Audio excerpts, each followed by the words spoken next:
Hi, welcome to Skylark Music Studios. My name's Lee, and in this video I'm going to elaborate a little bit further on the basic eighth note beats with a slightly more convoluted bass drum idea.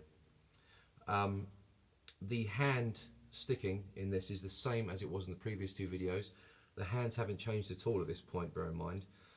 It's only the bass drum that's making a variation.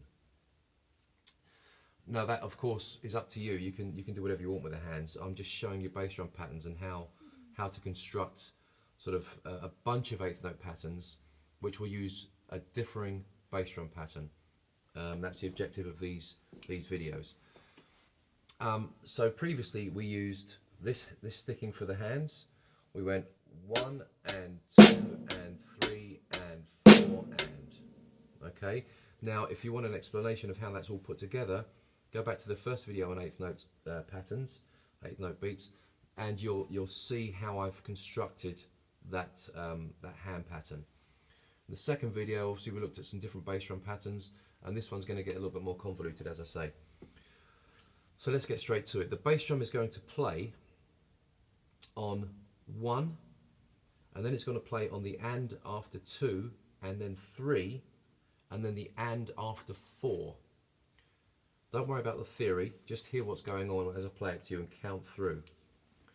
So we're going to go 1 and 2 and 3 and 4 and, which sounds decidedly odd on its own. Let's play that again for you. 1 and 2 and 3 and 4 and. Now when the bar cycles around, okay, so we play multiple bars of this, one after the other, this bass drum starts to make sense, and after the first initial beat on its own, you then end up with a bass drum that cycles in twos. Let me show you how that goes. 1 and 2 and 3 and 4 and 1 and 2 and 3 and 4 and 1 and 2 and 3 and 4 and 1 and 2 and 3 and 4 and. Okay, so let me put that with the hands and you'll hear how the whole thing fits together. Remember, the hands haven't changed from video 1. It's just the bass drum that's changing. So let me play that now for you. I'll play one bar and then I'll cycle it so you get the idea of it. 1, 2 and 3 and 4 and. Okay, once again.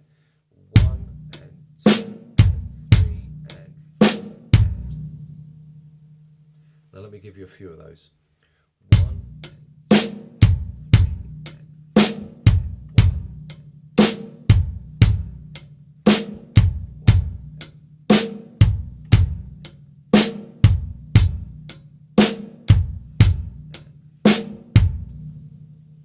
1. Okay.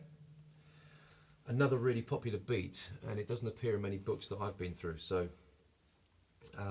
that's a good one to have under your belt.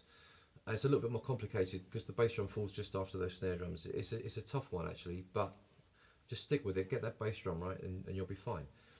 Now the other one that's quite popular, certainly with the sort of rock music, is to play the bass drum on every eighth note where you didn't play a snare drum. So we're playing the snare on 2 and 4, okay? So if we count a bar of eighth notes, we get 1 and 2 and 3 and 4 and. We're now going to play a bass drum everywhere we didn't play a snare drum. So nice and slowly, just to get you into this, it's going to go 1 and 2 and 3 and 4 and. And again, after this has started and cycles around, you start with a couple of beats on their own, on the bass drum, then it sort of goes in groups of 3. So you need a strong leg for this one, it's a good workout. So I'll give you a couple of bars back to back. 1 and 2 and 3 and 4 and 1 and 2 and 3 and 4 and. Okay, so you hear how it started to go in threes.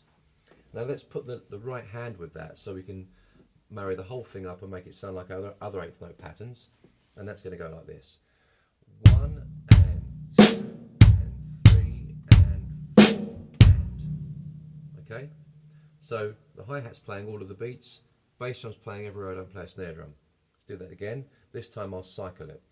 1 and 2 and 3 and 4 and 1 and 2 and 3 and 4 and 1 and 2 and 3 and 4 and 1 and 2 and 3 and 4 and...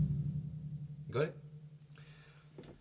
Now at that speed it's quite achievable, but as I said at the start of that beat, it's often used in rock music, so probably associated with a much faster speed.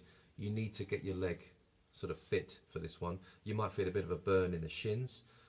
Just stick with it. Make sure you sort of shake your legs out a little bit if you do feel a bit of that lactic acid build-up. But that's 2 extra beats now for the Eighth Note series, and I hope you enjoyed them. That gives you quite a sort of a full array of bass drum patterns to play over this one set hand pattern, okay? Just the hands playing the same thing every time, bass drum varying. I hope you enjoyed that one, guys. It was just a little bit of an extra for you with a slightly more convoluted bass drum. I'll see you again next time where we change the hands up a bit more. Thanks then, bye-bye.